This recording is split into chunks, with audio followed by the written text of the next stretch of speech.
Welcome to the Renal lecture. In this lecture, we're going to be discussing urinary tract infections, kidney and bladder stones, and glomerulonephritis.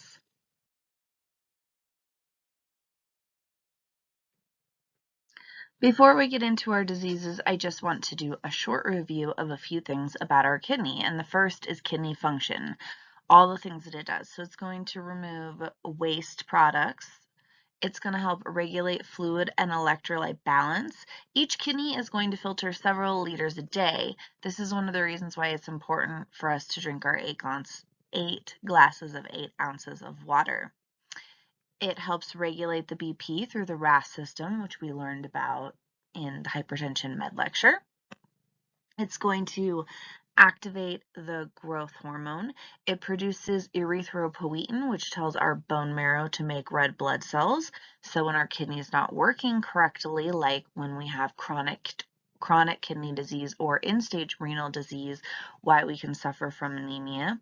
It is involved in the secretion of prostaglandins.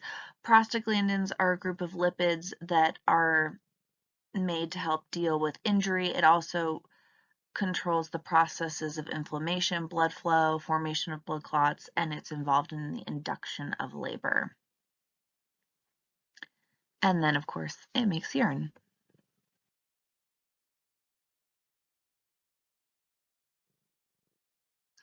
I think by now you guys are all aware that urine color tells us a lot about what's going on in our body.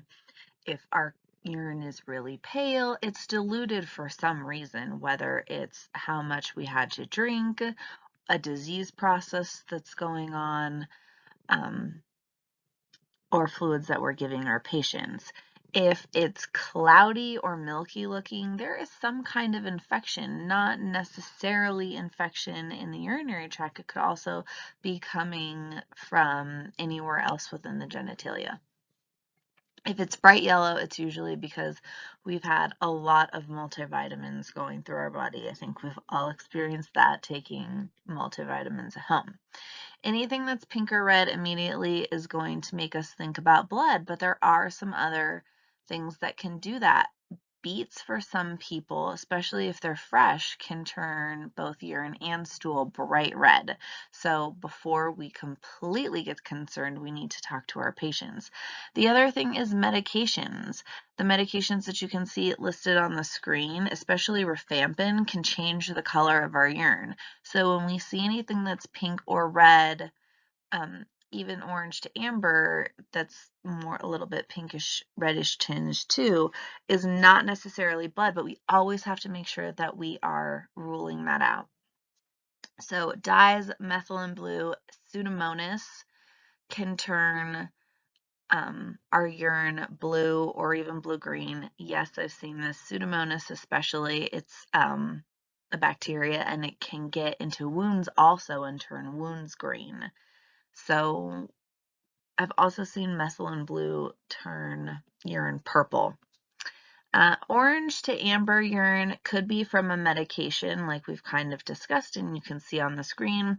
It can also be from carotene. People who eat a lot of fresh, particularly homegrown carrots, sometimes don't break it all down and it can get into the urine. But usually it's from our urine being concentrated because we're dehydrated.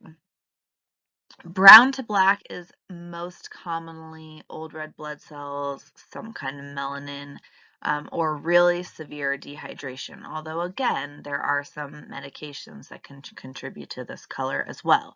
So we always have to do an investigation when we see an unexpected color to our patient's urine to figure out what's causing it, because sometimes it's not always what it looks like superficially.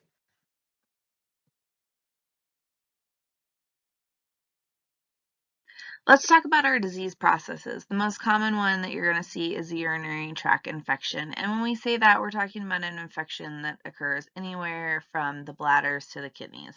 The most common one, and what most people are talking about when they say they have a UTI, is cystitis. We don't really see this in the hospital. not patients being admitted for cystitis. Sometimes they can have cystitis when they're in the hospital for other things, but usually cystitis is something that is getting prescribed by people's primary care doctors or even in the urgent care. And this is a bladder infection, and we treat these patients outpatient with oral antibiotics. In the hospital, what we see more commonly and what people do get admitted for is pyelonephritis, and this is a kidney infection. These patients need IV antibiotics and then they get followed up with oral antibiotics. And urosepsis is when the infection that started somewhere in the urinary tract has now spread out to the rest of the body and it's affecting the body systemically. In this lecture, we are only going to discuss cystitis and pyelonephritis, but urosepsis is one of the most common causes of sepsis that we see in addition to respiratory sepsis.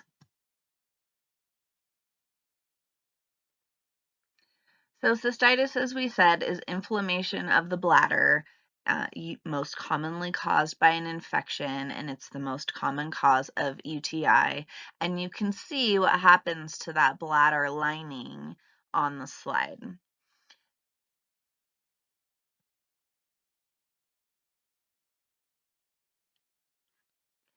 So there are risk factors for getting cystitis. One of the first is going to be biological sex. Females are predisposed to having higher risk for developing cystitis because of their anatomy. They have a shorter urethra, which is closer to the rectum where E. coli likes to hang out. So it's just easier for that bacteria to get into some place that it doesn't belong. Same with aging because we have weaker muscles, weaker sphincters. So again, easier to get in. Also, just some of the habits of geriatric people, and we'll get into talking about that on a later slide. Sexual intercourse, because we're sharing our body and sharing body fluids with each other. Certain disease processes and comorbidities. A big one is diabetes, which I think makes sense to you guys at this point because bacteria loves sugar. So if the urine is spilling glucose and ketones, it's going to make a better environment for that bacteria to grow. Another one is injury or trauma, and this can come from urinary catheters. You guys can do everything right, but sometimes these still cause mucosal tears. When you put in Foley catheters, sometimes that urine first comes out and it's slightly pink tinged and then it goes back to whatever color it's going to be. Or when our patients pull out their Foley catheters, we get these little mucosal tears that are happening and it just gives that infection a place to go in. The next one is going to be urinary stasis. Holding urine opens us up for infection. Urine is sterile. Lots of shows and movies talk about that, and they like to make fun of having people pee on other people, saying it's sterile. My favorite is that Friends episode. But if urine sits there for a long time, eventually it can get gross, kind of like a pool party at the end where it's gross. It's the same thing that happens with urine. It's just a place for bacteria to sit instead of getting flushed out. It sits in there and it just multiplies. Another one is poor hygiene or clothing. This is something too that we can see with that aging risk factor. You're going to see that cotton clothing is recommended because it breathes much better, especially for females. Synthetic material can increase chances of having a UTI. And then especially with older females, and they'll tell you that they leak. And so one of the things that they'll do is they'll wear these little pads, like similarly to menstruation pads, and some of them will wear up to 3 pads because they don't like to wear the adult briefs, and who can blame them? So the pads feel a little bit better, but some of these ladies leak a lot. So they wear multiples and they get soaked. But if you think about the female anatomy and you have these urine soaked pads up against there, you can imagine why they get UTIs. And then they don't always get changed often enough. And before you think they're gross, it's not that these people are gross. Sometimes it's a cognitive issue, but for a lot of these older people, it's a financial issue. because these are expensive. So they want to wear them until they absolutely have to change them because they're going through quite a few of them all day long, every day, and it costs a lot of money. The next is going to be allergens and irritants that can cause hypersensitivities. Today, toilet paper all says hyperallergenic, and that's because it didn't used to be. It used to be scented, and a lot of people were ending up with rashes, so it's not a leap for you guys to imagine just how unpleasant that could be.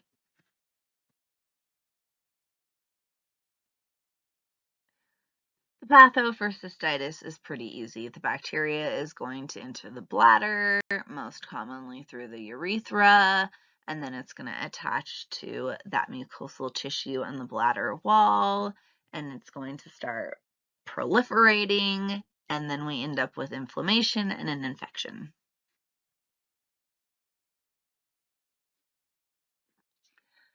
The most common signs of cystitis is going to be burning, dysuria, frequency, feeling like they have to go to the bathroom right now, all of a sudden, only being able to go to the bathroom a small amount. They may have some back pain, and their urine may be cloudy. These are the most common symptoms. Patients can have others when they have cystitis, but these are the ones I really want you to know.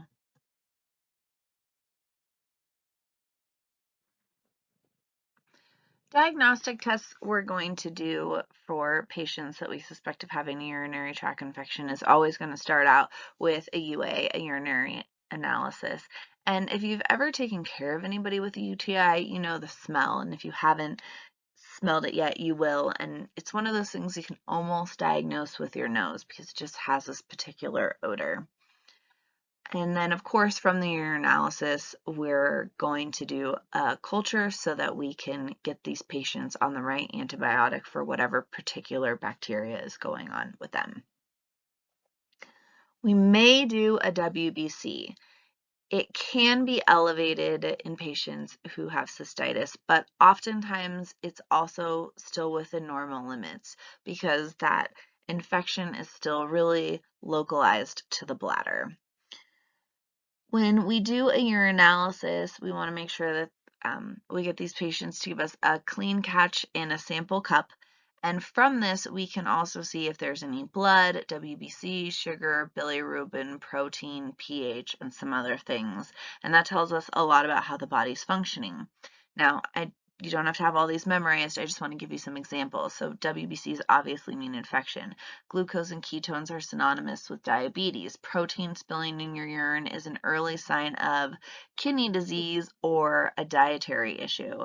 Protein and high blood pressure in pregnant women is a sign of preeclampsia. Specific gravity can tell us about hydration status. And we can also determine creatinine clearance if we need to. And that's a 24-hour urine collection. The urine needs to either be refrigerated or kept on ice when we do this. And this test is actually more accurate than the blood test version. It just takes longer. So usually when we're looking for creatinine, we do the blood. And then you'll see on here, rule out STDs. That's because there are STDs that can mimic what a urinary tract infection looks like when it's not a urinary tract infection at all. It's a specific sexually transmitted disease, and we want to make sure that we're getting these patients the correct treatment.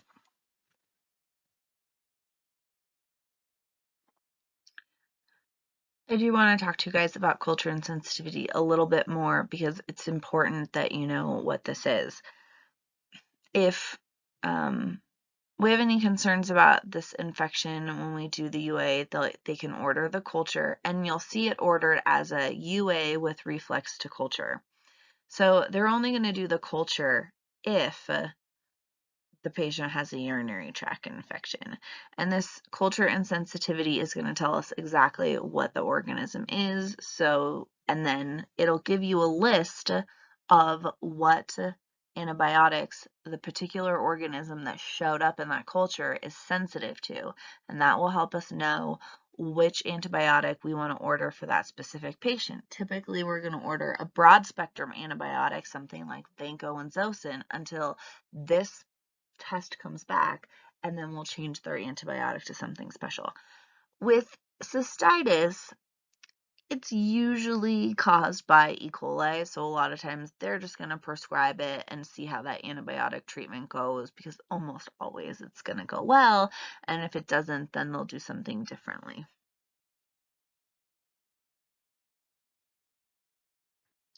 There are patients who suffer from chronic cystitis. They have to be on a low dose of antibiotic every day, particularly geriatric females.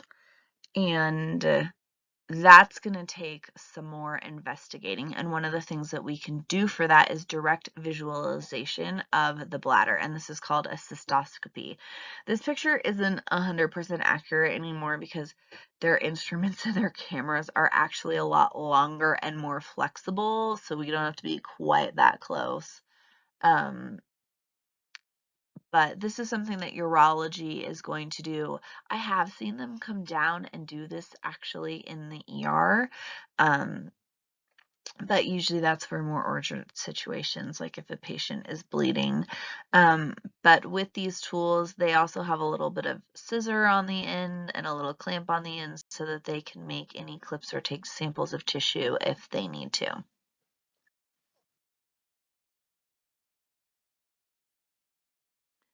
Medical management is going to be an antibiotic. The most commonly prescribed antibiotics for simple urinary tract infections are going to be things like sulfa, so Bactrim DS. We can see nitrofurantoin, which is macrodantin. We can see ceftriaxone. So it's just going to depend on what the physician decides to order or ultimately what a culture and sensitivity says. Typically, these patients are going to take it PO, they're going to be outpatient for anywhere from 3 to 10 days, sometimes even up to 14. There are analgesics that we can prescribe, stuff like pyridium. It's important to note that pyridium is going to turn it to like a brick red, orangish color, and there's also antispasmodics that we can prescribe to help with any pain. This is just that list of antibiotics that we commonly prescribe for patients when they have cystitis. I do want you guys to know it and be familiar with it.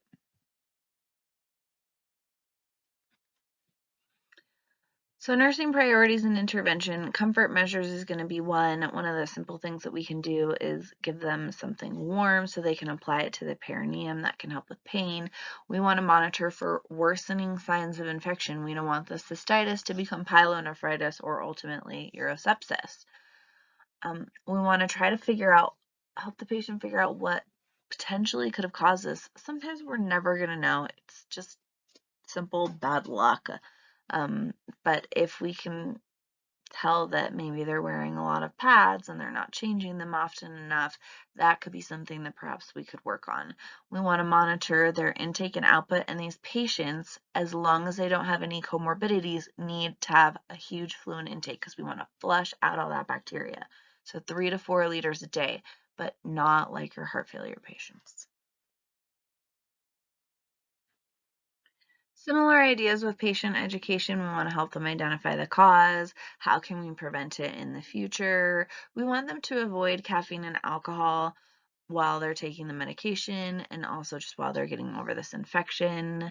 We want them, of course, as we talked about, to have 3 to 4 liters of fluid a day.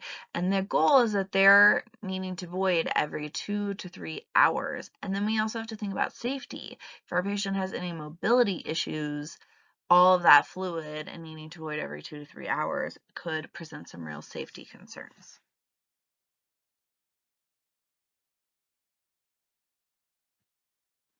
Our next disease is pyelonephritis, and this is when we have an infection in the kidney. And typically what happens is the infection is going to either travel from the urethra and the bladder and into one or both kidneys, or it was cystitis, it didn't get treated fast enough or correctly, and then the infection was able to move up into the kidneys. It's not uncommon, though, that patients come in with pyelonephritis and only one kidney is causing them pain and discomfort. So it's fair to say that they only have infection in one kidney.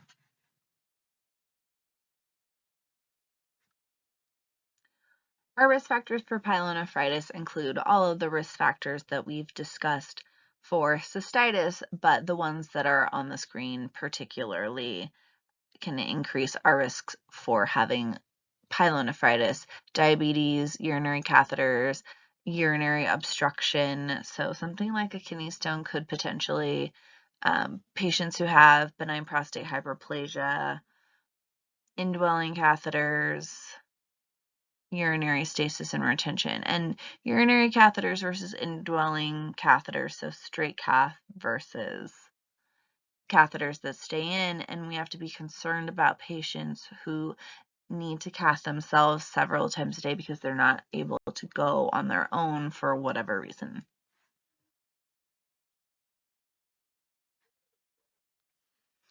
With pyelonephritis, we expect to see some hematuria. We have flank pain. These patients have high fevers and chills. You can see some fevers and cystitis. It's just not one of the common ones that we really look for. These patients can complain of nausea and vomiting and malaise. They can also have pain with voiding, frequency, and cloudy, foul-smelling urine.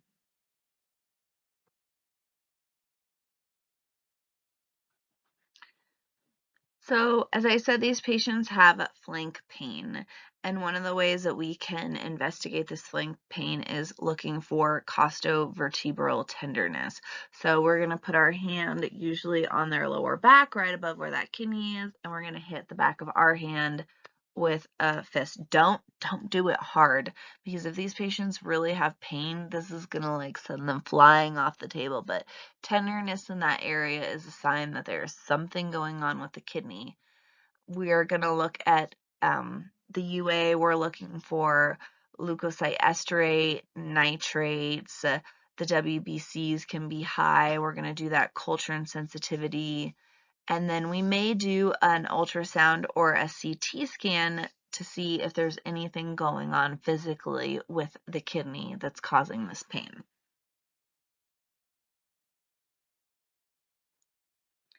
Treatment for this is going to vary with severity, but these patients can be on IV antibiotics for 3 to 5 days, and then they can take anywhere from 2 to 4 weeks of oral antibiotics. But if it's a minor kidney infection, sometimes they're just going to have oral antibiotics for 2 weeks. Really similar nursing interventions and priorities with pyelonephritis as cystitis. We want to make sure that they're drinking a lot as long as they don't have comorbidities that would make us not want them to have that much fluid. Comfort measures, heat packs can be helpful, pain medication, antispasmodics, all those kinds of things.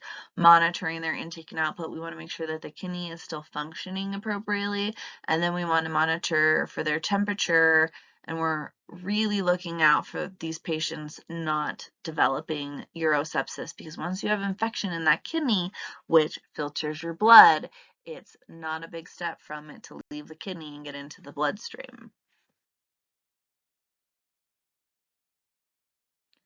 Again, very similar patient education as to a cystitis. We want to identify the cause. We want to help educate the patient on ways to prevent this in the future, that they need to drink 3 to 4 liters a day. They should be voiding every 2 to 3 hours. And we really want to make sure that we're educating them on the importance of completing their antibiotics. One of the ways people can get pyelonephritis is by not finishing their cystitis antibiotics, and then the infection comes back, but it goes up into the kidney.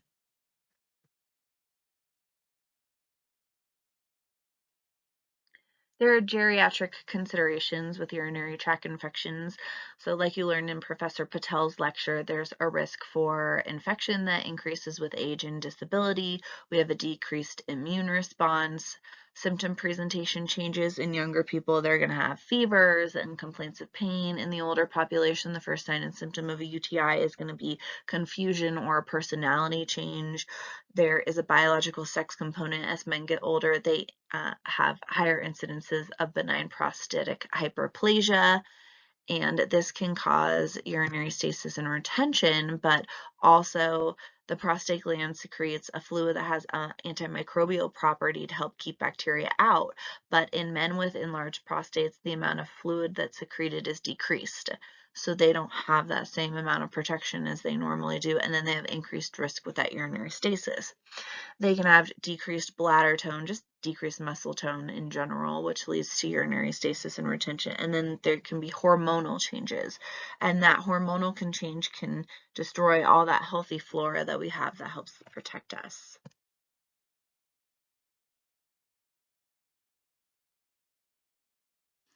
We know that our general population can already experience cognitive impairment, other comorbidities, medications that they're taking for their other problems can make them immunocompromised. They can have immobility issues or just not be very mobile. They can have changes to their intake and they can have fluid loss. One of the things that older people don't like, especially when they have mobility issues and they need assistance going to the bathroom, is to drink enough water because they don't want to have to go to the bathroom as often as they should, but this can cause other problems. And then they can have hygiene issues, some of which are they just can't take proper care of themselves or things that they're doing to meet financial needs.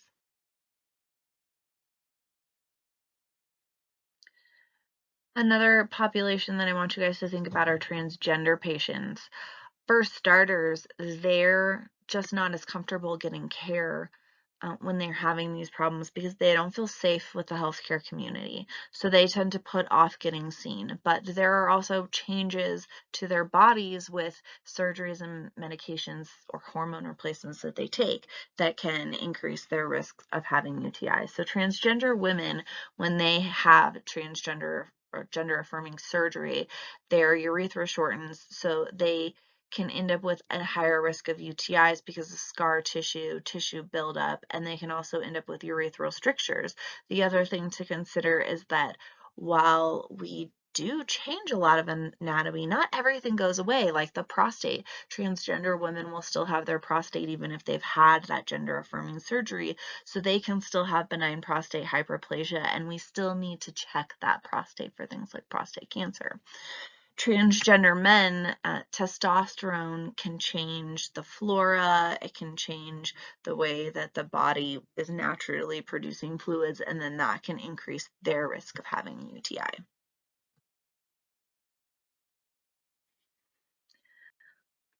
Our next disease process is going to be renal calculi. And as you can tell by the different images of these stones, it can be pretty miserable. If you look at the bottom of that, it says, "Death is a welcome treatment." But I think these pictures really paint why this can be such a terrible, miserable, painful experience for our patients. Renal calculi are often called kidney stones. Uh, the names for them is a nephrolithiasis and a urolithiasis, and this just depends on where that stone is at the time. Nephrolithiasis is in the kidney, a urolithiasis is in the bladder.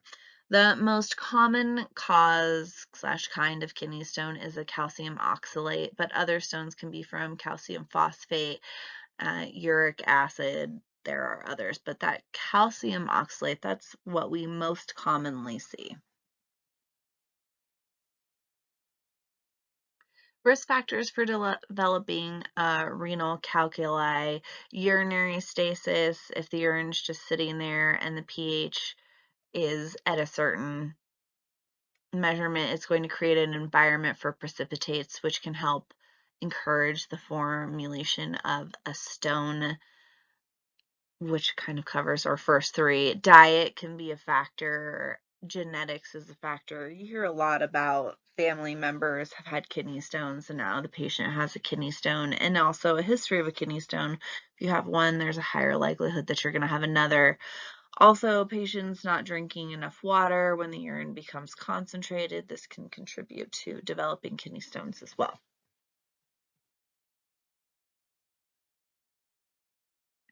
Signs and symptoms of renal calculi are going to include intense colicky pain on whichever side is affected. They're going to have that costovertebral tenderness. These patients are going to be even more sensitive than patients who have pyelonephritis. And they'll usually tell you that the car ride over was an incredibly traumatic and miserable experience, and every single bump in the road just sent them through the roof. They can have blood in their urine, they can have pyuria, which is pus in the urine, and they can also have these sympathetic effects, diarrhea, nausea, vomiting. That can also contribute to them feeling pale and clammy. And then men can end up with testicular pain. The pain can radiate that far down.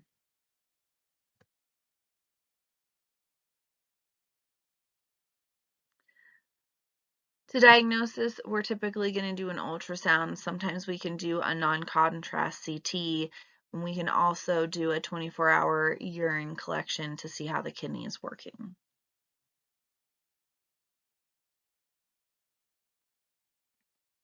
We can also do an x-ray for these patients, like a KUB, kidneys, ureter, and bladder. This is a beloved x-ray for NG tube placement to see that it's in the correct spot because it gives us a great shot of the stomach.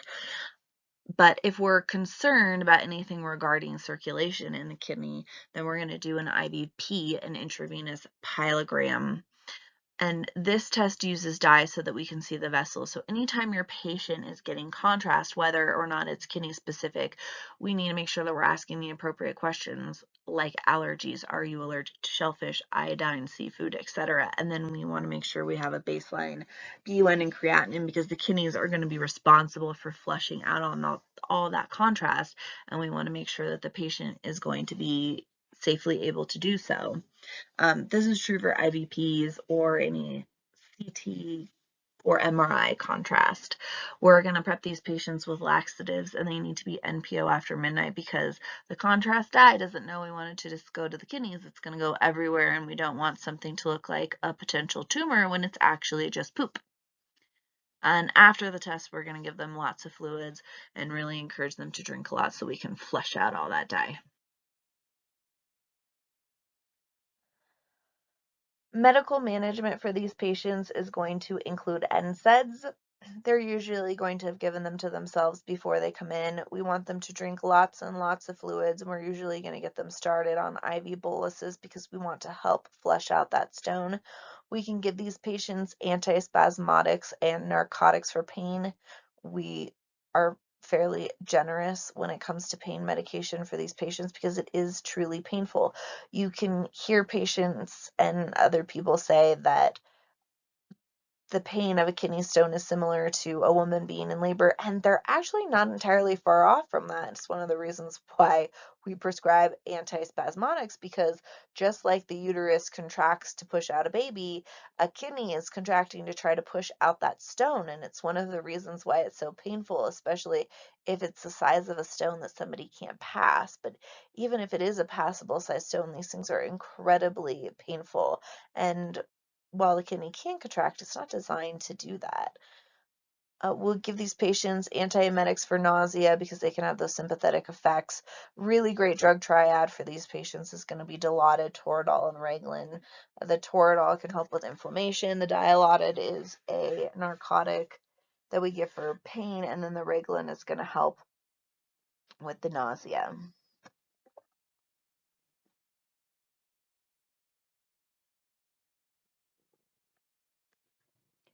Non-surgical treatment for these patients is going to be extracorporeal shockwave lithotripsy. Usually you'll just hear it referred to as lithotripsy. And this is where we use shockwaves to try to break up that patient's stone inside their body. When these patients come back from having lithotripsy, we want them to drink lots of water and ambulate to help flush out those stone particles.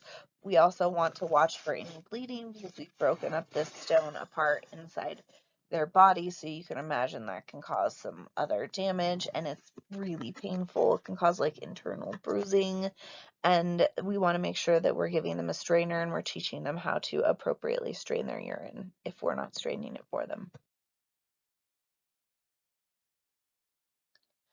Other surgical treatments are going to be more invasive, and these include a percutaneous nephroscopic removal. So this is where we insert a tube into the kidney, and that tube also has a camera.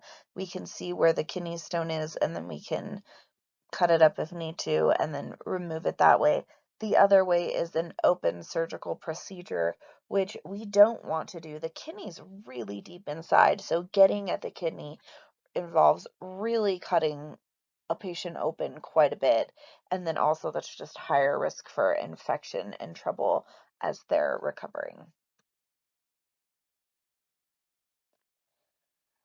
Sometimes in patients who've had a more invasive surgical treatment or more kidney damage from their stone, they can need something called a nephrostomy. And so a nephrostomy is where we use a tube. It goes from their back into their kidney, and it is a temporary way for us to collect urine straight out of the kidney instead of going down through the ureter and into the bladder. Now, they're still going to make urine into their bladder because they have their other kidney, but through this one, we're going to divert it.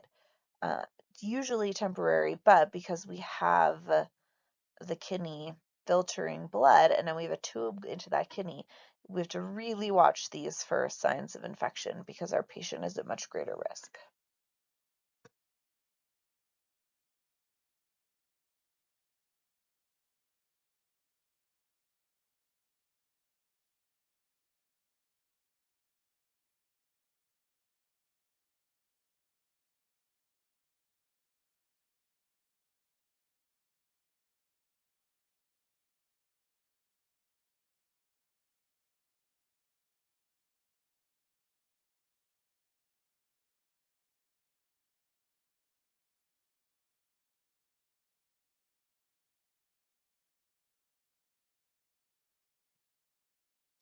When our patients have renal calculi, we want to correct the underlying cause. We want to know if it's related to calcium intake or if it could be related to uric acid, so diseases like gout. And if it's these kinds of things, then treatment for this can involve, and prevention can involve diet modifications. We want to make sure that we encourage them to drink more because not drinking enough can help contribute to precipitates and leading to renal calculi. We want them to void a lot. We want to look at their medications because certain medications can also contribute to them developing renal calculi.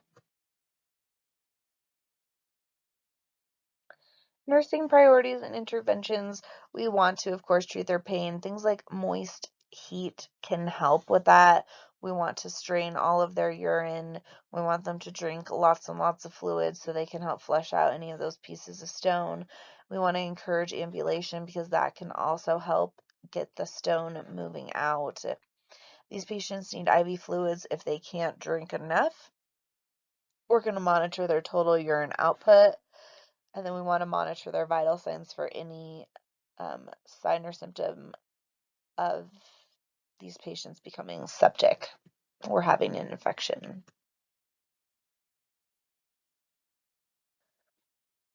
Education we want to provide for our patients with renal calculi is to drink a lot of fluid. They should drink enough fluid to excrete 3 to 4,000 mLs of urine every 24 hours. If they're going to go home, and many of these patients do, we want to educate them about the signs and symptoms of complications. So fever, decreasing urinary output, increased pain. And then we want to explain the causes of kidney stone and help prevent reoccurrence if we can. That's not true for all patients. Some patients just genetically are going to be predisposed to developing kidney stones more often, but if we can help prevent them from developing another one, we want to.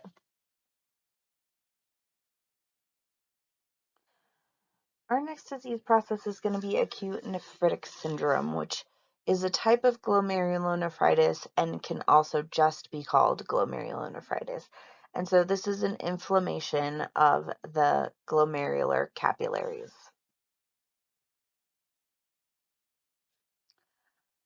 The cause we think has to do with the body's immune system, but the exact cause is unknown. Potential causes are a viral infection like strep. We can see acute nephritic syndrome come on 5 to 20 days after one of these infections.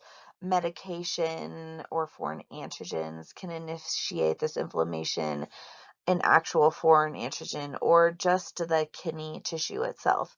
Other things that we can see this occur from are group A beta hemolytic streptococcal infections, viral infections like an upper respiratory infection, Epstein-Barr, hepatitis B, and HIV can also trigger this syndrome.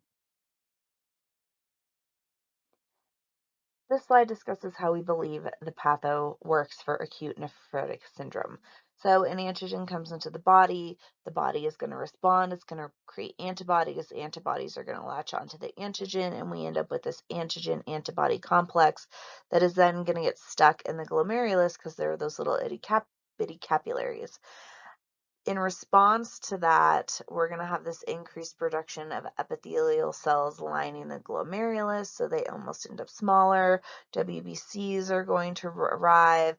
We're going to get a thickening of the glomerular filtration membrane. Scarring is going to happen, and then that's going to affect how the kidneys filter. And ultimately, we're going to end up with a decrease in the glomerular filtration rate. And the glomerular filtration rate is a blood test that tells us how well our kidneys are working, what our kidney function looks like. Common signs and symptoms that we see with these patients are going to be hematuria. They can also have edema and pitting edema. They can have azotemia, which is an abnormal concentration of nitrogen waste in the blood. So we're thinking about urea and creatinine, so our BUN and creatinine. They can have proteinuria. They can have hematuria, which can be visible, but they can also have microscopic hematuria, which we find when we do a UA or when they're looking at it in the lab. They can also end up with cola-colored urine, and this comes from old red blood cells or protein casts. These patients can also have hypoalbuminemia, hyperlipidemia present in their urine. They can have decreased urine output. Anemia can be present too, because remember that the kidney produces erythropoietin, which stimulates the creation of red blood cells. When patients have more advanced stages or more severe forms of this disease, they can also have headache, malaise, flank pain. Older patients can experience circulatory overload with dyspnea. They can have cardiomegalia, pulmonary edema. And then they're not as common symptoms can also include confusion and seizures. The ones I really want you to know are shown on the slide. Diagnostics, we're really looking for the things that we know that acute nephrotic syndrome does. Does it show up in the urine as proteinuria or hematuria? We're looking for casts in the urine. Do we have decreased kidney function, along with some of our physical signs and symptoms like the hypertension, which can cause the blurred vision? Do we have presence of the IgG or IgAs, which form those antigen-antibody complexes? This disease can be potentially life-threatening. Patients can have heart failure, they can have pulmonary edema, they can have hypertensive encephalopathy, which is a hypertensive emergency that is highlighted by changes in our mental status. So our goal with treating that hypertension is going to be to reduce it without hurting the kidneys, because remember, a lot of the drugs that we use to treat hypertension work through the kidneys. So then if we're asking the kidney to work harder to help also treat that hypertension when it's having its own problem, we can just cause more damage. So we have to be careful about how we go about reducing the blood pressure. Medical management for these patients is all going to be about symptom management. Initially, we're going to start them on steroids because this is an inflammatory process. We want to decrease that inflammation. We want to manage their hypertension with drugs and also put them on a low sodium diet. We want to control their protein, and again, we're going to do this with diet. They need to be on a high carb diet. We want to give them antibiotics for an infection. We may use diuretics if they become so edematous and they're having heart failure, because as our kidneys get worse, extra fluid builds up, and we also worry about the salt content that builds up because that contributes to the edema. and we want to monitor really carefully their blood pressure. As the nurse, we want to monitor their total urine output. What color is it? Is it giving us any concern for proteinuria, hematuria? We're going to monitor their fluid intake and their diet. And then, of course, we're going to monitor their vital signs closely. We want to make sure we teach these patients about their diet, signs and symptoms that they need to look out for, worsening hypertension, worsening edema. We want to make sure they understand the disease process. And then we want to teach them about the signs and symptoms in which they need to notify their physician of. Symptoms of kidney failure, so decreasing urine, nausea, vomiting, and fatigue. Our last disease is going to be chronic glomerulonephritis. And patients can get this from repeated episodes of acute nephritic syndrome or uncontrolled hypertension. Sometimes patients don't even know they have it until they do. This can also be secondary to other diseases like diabetic nephropathy or from lupus. And what happens is the kidney essentially shrinks. It shrinks to a fifth of its size. Symptoms can vary for this disease, and sometimes there are none. That's why they don't catch it till the patient has really lost a lot of their kidney. But when we do have symptoms, we can see weight loss, they can complain of weakness, they can have to use the restroom much more so at night. They can get this discoloration of their skin, this yellowy gray look. They can have periorbital edema. They can also have hypertension, cardiomegaly, and then we are going to look for some abnormal labs.